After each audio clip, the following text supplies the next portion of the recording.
அனைவருக்கும் வணக்கம். நான் டாக்டர் செந்தில்குமார். நிறைய பெண்கள், முக்கியமாக வேலைக்கு போகக்கூடிய பெண்கள் சஃபர் பண்ணக்கூடிய ஒரு ப்ராப்ளம் என்ன அப்படின்னா, யூரினரி பிளாடரில் ஏற்படக்கூடிய வலி, தாங்க முடியாத வலி, திடீர்னு எரிச்சல், திடீர்னு அர்ஜென்சி ஃபார் யூரினேஷன். அதாவது சிறுநீர் இப்போ யூரின் போயே ஆகணும் அப்படின்ற ஒரு அர்ஜென்சி அவங்களுக்கு இருந்துகிட்டே இருக்கும். இதனாலே அவங்களுக்கு மென்டல் டென்ஷன் அதிகமாக இருக்கும். யூரினரி ட்ராக் இன்ஃபெக்ஷன் இருக்கா அப்படின்னு பார்த்தாங்கன்னா, அந்த யூரினரி ட்ராக் இன்ஃபெக்ஷனும் இருக்காது. எந்த கல்ச்சர் டெஸ்ட்டு, எந்த லேப் டெஸ்ட் எடுத்தாலும் எல்லாமே நார்மல் நார்மல் நார்மல் அப்படின்னு வரும். ஆனால் அவங்களுக்கு அந்த தாங்க முடியாத வலி இருந்துகிட்டே இருக்கும்.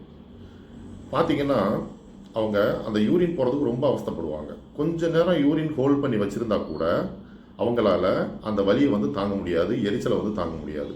இதனால் வெளியே போகிறதுக்கே ரொம்ப அவஸ்தைப்படுவாங்க. ஒரு சில பெண்களுக்கு இந்த யூரினரி பிளாடர் பெயின் மட்டுமே இல்லாமல் அடிவயிறு வலி இருக்கும், கால் குடைச்சல் இருக்கும், இடுப்பு வலி இருக்கும், முதுகு வலி இருக்கும். இது எல்லாமே சேர்ந்து வரும். அதாவது அந்த பெண்ணுறுப்புலையும் அந்த பெண்ணுறுப்பு மேல் பகுதியிலையும் அந்த வலி இருந்துகிட்டே இருக்கும். ஒரு சிலருக்கு செக்ஸ் வச்சாச்சு அப்படின்னா இந்த வலி தாங்க முடியாத அளவுக்கு இருக்கும். ஒரு வாரம் 10 நாள் ரொம்பவே அவஸ்தைப்படுவாங்க. இதனாலே செக்ஷுவல் லைஃப் அஃபெக்ட் பண்ணுவாங்க. ஒரு சில ஆண்களுக்கும் இந்த பிரச்சனை இருக்கலாம்.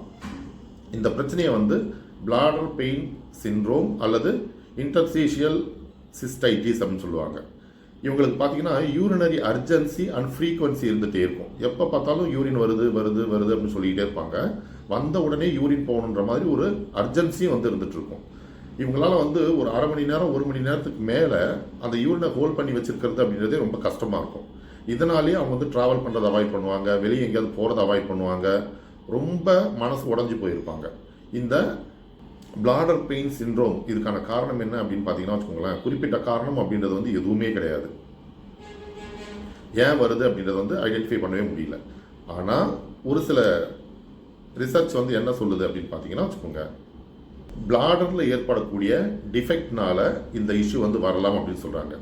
பொதுவாக பிளாடரில் வீக்காக இருந்தாலோ அல்லது அந்த மசில்ஸ் சரியாக கோஆர்டினேட் பண்ணாமல் போனாலோ அல்லது ஆஃப்டர் சிசேரியன் அல்லது ஆஃப்டர் எனி சர்ஜிக்கல் ப்ரொசீஜர் இருந்தாலோ ஈவன் ஸ்ட்ரெஸ் கூட இதை அதிகமாக்கும்னு சொல்கிறாங்க.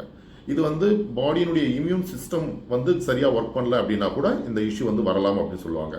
இதுக்கு நிறைய பேர் ஆன்டிபயோட்டிக் எடுப்பாங்க, பெயின் கில்லர் எடுப்பாங்க, யூரின் ஃப்ரீயாக போகிறதுக்கான மருந்துகள் எடுப்பாங்க. அந்த மாதிரி மருந்துகள் எடுத்தாச்சு அப்படின்னா அந்த டைமில் தான் அவங்களுக்கு கிளியர் ஆகும். ஆனால் திரும்பவும் இதே இஷ்யூ வரும். அதாவது செக்ஸ் வச்ச உடனே அவங்களுக்கு தாங்க முடியாத வலி, எரிச்சல் இருக்கும், யூரினரி அர்ஜென்சி இருக்கும், கை கால் குடைச்சல் இருக்கும்.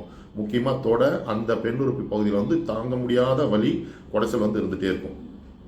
ஸோ இந்த மாதிரி பிளாடர் பெயின் சிண்ட்ரோம் இருந்தாலோ இன்டர்ஸ்டீஷியல் சிஸ்டைட்டிஸ் இருந்தாலோ அவங்களுக்கு மற்ற ட்ரீட்மெண்ட் எடுத்து எதுவுமே சரியாகலை அப்படின்னா சிம்டமேட்டிக் ஹோமியோபதிக் மெடிசன்ஸ், அதாவது நோயினுடைய அறிகுறிகளுக்கு தகுந்த ஹோமியோபதி மெடிசன்ஸ் எடுக்கும் பொழுது நல்ல ரிசல்ட் இருக்குது. சரிங்களா?